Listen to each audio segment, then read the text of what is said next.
Love situation at present ಅಲ್ಲಿ ಹೇಗಿದೆ ಅನ್ನೋದನ್ನ ನೋಡೋಣ. ಸರೆಂಡರ್ ಕಾರ್ಡ್ ಅನ್ನ ತಗೊಂಡಿದ್ದೀನಿ. ಸರೆಂಡರ್ ಟು ಪ್ರಯರ್ ಅಂತ ಕೊಡ್ತಾ ಇದ್ದಾರೆ. ನೀವು ಪ್ರಯರಿನ ಕಡೆಗೆ ಹೆಚ್ಚು ಗಮನವನ್ನ ಕೊಡಿ, ಸ್ವಲ್ಪ ದೇವರ ಕಡೆಗೂ ಹೆಚ್ಚು ಗಮನವನ್ನ ಕೊಡ್ಬೇಕಾಗತ್ತೆ. ಯಾವಾಗ ನೀವು ದೇವರನ್ನ ತುಂಬ ಹೃದಯದಿಂದ ಪ್ರಾರ್ಥನೆಯನ್ನ ಮಾಡಿ ನನಗೆ ಸಹಾಯವನ್ನ ಮಾಡು ಅಂತ ಕೇಳ್ತಿರೋ, ಆಗ ಅದೆಲ್ಲ ಸಮಸ್ಯೆಗಳಿಂದ ನೀವು ಆಚೆ ಬರ್ತೀರಾ. ಮಾಡೋದ್ರಿಂದ, ದೇವರನ್ನ ನೀವು ಧ್ಯಾನ ಮಾಡೋದ್ರಿಂದ ನಿಮ್ಗೆ ಏನ್ ಸಿಗುತ್ತೆ, ಯಾವುದೇ ರೀತಿಯ ಗೊಂದಲಗಳಿಗೆ ಅಥವಾ ಯಾವುದೇ ರೀತಿಯ ಸಮಸ್ಯೆಗಳು ನಿಮ್ಮಲ್ಲಿ ಇದ್ರೂ ನಿಮ್ಮ ಲವ್ ಲೈಫಿನ ವಿಚಾರವಾಗಿ ನಿಮ್ಗೆ ಆನ್ಸರ್ಗಳು ಸಿಗುತ್ತೆ, ಮತ್ತೆ ಸಪೋರ್ಟ್ ಕೂಡ ನಿಮ್ಗೆ ದೇವ್ರ ಕಡೆಯಿಂದ ಸಿಗುತ್ತೆ ಅನ್ನುವಂತಹದ್ದು ನಿಮ್ಗೆ ಹೇಳ್ತಾ ಇದ್ದಾರೆ. ಅಟ್ ಪ್ರೆಸೆಂಟ್ ಅಲ್ಲಿ ಲವ್ ಸಿಚುಯೇಷನ್ ನಿಮ್ಗೆ ಬಾಟಮ್ ಆಫ್ ದ ಟಕ್ ಬಂದಿರುವಂತಹದ್ದು ರೆಫ್ಯೂಸಿಂಗ್ ಆಫರ್. ಯಾವುದೋ ಕೆಲವೊಂದು ನಿಮ್ಮ ಲವ್ ಲೈಫಿನ ವಿಚಾರವಾಗಿ ಆಫರ್ಗಳನ್ನ ರೆಫ್ಯೂಸ್ ಮಾಡ್ತಾ ಇರುವಂತಹದ್ದು ಅಥವಾ ಮಿಸ್ಡ್ ಆಪರ್ಚುನಿಟಿ ಅನ್ನುವಂತಹದ್ದು ರೆಪ್ರೆಸೆಂಟ್ ಆಗ್ತಾ ಇದೆ. ಯಾಕೋ ನೀವು ಮಿಸ್ ಮಾಡ್ಕೋತಾ ಇದ್ದೀರಾ ಕೆಲವೊಂದು ಆಫರ್ಸ್ ಗಳನ್ನ ಅನ್ನುವಂಥದ್ದು ರೆಪ್ರೆಸೆಂಟ್ ಆಗ್ತಾ ಇದೆ. ಏನೋ ಒಂದು ರೀತಿಯ ಧ್ಯಾನ ಮಾಡ್ತಾ ಇರುವಂತದ್ದು, ಚಿಂತೆಯನ್ನ ಮಾಡ್ತಾ ಇರುವಂತದ್ದು ರೆಪ್ರೆಸೆಂಟ್ ಆಗ್ತಾ ಇದೆ. ಪಾಸ್ಟಿನಲ್ಲಿ ನಿಮ್ಮ ಲವ್ ಲೈಫಿನ ವಿಚಾರವಾಗಿ ಒಂದು ನ್ಯೂ ಐಡಿಯಾ ಇತ್ತು, ಏನೋ ಒಂದು ರೀತಿಯ ಹೊಸ ಹೊಸ ಐಡಿಯಾಗಳನ್ನ ಮಾಡ್ಕೊಂಡಿದ್ರಿ. ಲವ್ ಲೈಫಿನ ವಿಚಾರವಾಗಿ ನಿಮ್ಮ ಆಪರ್ಚುನಿಟಿ ಕೂಡ ಚೆನ್ನಾಗಿಯೇ ಇತ್ತು. ಆದ್ರೆ ನಿಮ್ಮ ಲವ್ ಲೈಫಿನ ವಿಚಾರದಲ್ಲಿ ಕಿಂಗ್ ಆಫ್ ಸೋರ್ಟ್ಸ್, ನೀವೇನನ್ನ ನಿಮ್ಮ ಲವ್ ಲೈಫಿನ ವಿಚಾರವಾಗಿ ಏನನ್ನ ಎಕ್ಸ್ಪೆಕ್ಟ್ ಮಾಡಿದೀರಾ ಪಾಸ್ಟಿನಲ್ಲಿ ಅಂದ್ರೆ ಲವ್ ಲೈಫಿನಲ್ಲಿ ಒಂದು ಕ್ಲಿಯರ್ ಇರಬೇಕು, ಕ್ಲಾರಿಟಿ ಇರಬೇಕು. ಮತ್ತೆ ಯಾವುದೇ ವಿಚಾರ ಕೂಡ ನಿಮ್ಮ ಲವ್ ಲೈಫಿನ ವಿಚಾರದಲ್ಲಿ ಮುಚ್ಚುಮರೆ ಅನ್ನೋದು ಇರಬಾರ್ದು. ಸ್ಪಷ್ಟವಾಗಿರ್ಬೇಕು, ಸ್ಪಷ್ಟವಾಗಿ ಹೇಳ್ಬೇಕು. ಏನ್ ಹೇಳ್ಬೇಕೋ ಅದು ಸ್ಪಷ್ಟವಾಗಿ ಹೇಳ್ಬೇಕು ಅನ್ನುವಂತಹದ್ದು ಎಕ್ಸ್ಪೆಕ್ಟ್ ಮಾಡುವಂತಹದ್ದು ಪ್ರೀತಿಯ ವಿಚಾರದಲ್ಲಿ. ಮತ್ತೆ ಕ್ಲಿಯರ್ ಆಗಿರ್ಬೇಕು. ಏನು ಅಂದ್ರೆ ನಿಮ್ಮ ಲವ್ ಲೈಫಿನಲ್ಲಿ ಒಂದು ಸ್ಟ್ರಾಂಗ್ ಆಗಿರ್ಬೇಕು, ಸ್ಟ್ರಾಂಗ್ ಬಾಂಡೇಜ್ ಇರಬೇಕು.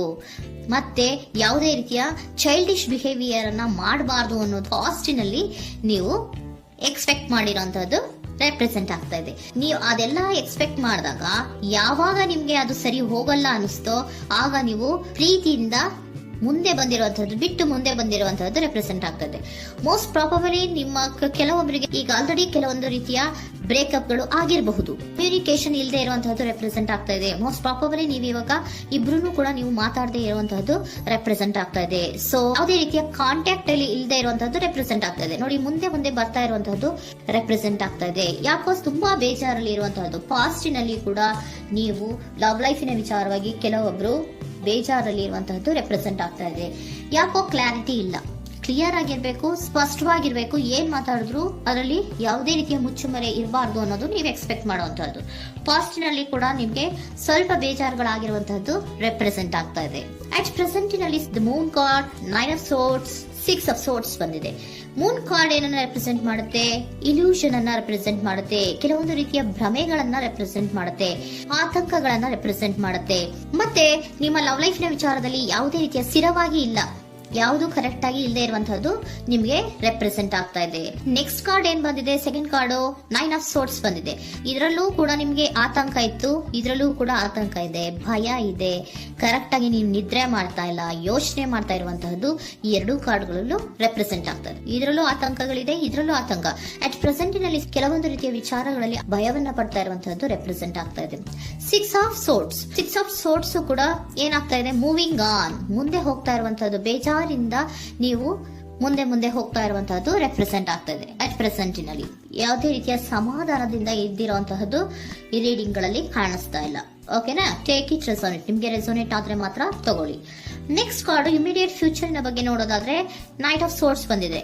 ಅಂದ್ರೆ ಈ ಕೆಲವು ಬೇಜಾರುಗಳಿಂದ ಏನ್ ಈ ಮೂವ್ ಆನ್ ಆಗ್ತಾ ಇದಿರಲ್ವಾ, ಕೆಲವೊಂದು ವಿಚಾರಗಳನ್ನ ಕ್ವಿಕ್ ಥಿಂಕಿಂಗ್ ಅನ್ನ ಮಾಡಿ ನೀವು ಮುಂದೆ ಬರುವಂತಹದ್ದು, ಕೆಲವೊಂದು ಆಕ್ಷನ್ಸ್ ಗಳನ್ನ ತಗೊಳ್ಳುವಂತಹದ್ದು ರೆಪ್ರೆಸೆಂಟ್ ಆಗ್ತಾ ಇದೆ. ನಿಮ್ಮ ಲವ್ ಲೈಫಿನ ವಿಚಾರವಾಗಿ ಕ್ವಿಕ್ ಥಿಂಕಿಂಗ್ ಅನ್ನ ಮಾಡಿ ಏನ್ ಮಾಡ್ಬೇಕು, ಹೇಗ್ ಮಾಡ್ಬೇಕು ಅಂತ ಕ್ವಿಕ್ ಥಿಂಕ್ ಅನ್ನ ಮಾಡಿ ನೀವು ಮುಂದೆ ಬರುವಂತಹದ್ದು, ಮತ್ತೆ ಕೆಲವೊಂದು ರೀತಿಯ ಆಕ್ಷನ್ ಗಳನ್ನ ತಗೋತಾ ಇರುವಂತಹದ್ದು ರೆಪ್ರೆಸೆಂಟ್ ಆಗ್ತಾ ಇದೆ. ಕ್ವೀನ್ ಆಫ್ ಕಪ್ ಏನನ್ನ ರೆಪ್ರೆಸೆಂಟ್ ಮಾಡುತ್ತೆ? ಬಹಳ ಕೇರಿಂಗ್ ಅನ್ನ ರೆಪ್ರೆಸೆಂಟ್ ಮಾಡುತ್ತೆ. ಏನಿರ್ಬೇಕು ಲವ್ ಲೈಫಿನ ವಿಚಾರದಲ್ಲಿ? ನೋಡಿ, ನೀವು ನೋಡ್ತಾ ಇರೋದು ಹೇಗ್ ನೋಡ್ತಾ ಇದ್ದೀರಾ? ನಿಮ್ಮ ಲವ್ ಲೈಫಿನ ವಿಚಾರದಲ್ಲಿ ಏನಿರ್ಬೇಕು ಅಂತ ಎಕ್ಸ್ಪೆಕ್ಟ್ ಮಾಡ್ತೀರಾ? ಸ್ವಲ್ಪ ಸ್ಟೇಬಲ್ ಆಗಿರ್ಬೇಕು, ಬಹಳ ಕೇರಿಂಗ್ ಇರ್ಬೇಕು, ಎಮೋಷನಲ್ ಇರ್ಬೇಕು ಅದರಲ್ಲಿ ಅನ್ನುವಂಥದ್ದು ನೀವು ಎಕ್ಸ್ಪೆಕ್ಟ್ ಮಾಡುವಂಥದ್ದು. ಈ ನಿಯರ್ ಫ್ಯೂಚರ್ ನಲ್ಲಿ ನೀವು ಆ ರೀತಿ ಎಕ್ಸ್ಪೆಕ್ಟ್ ಮಾಡುವಂತಹದ್ದು. ನೆಕ್ಸ್ಟ್ ಕಾರ್ಡ್ ಬಂದಿರುವಂತಹದ್ದು ಏರೋಫೆಂಟ್ ಕಾರ್ಡ್ ಬಂದಿದೆ.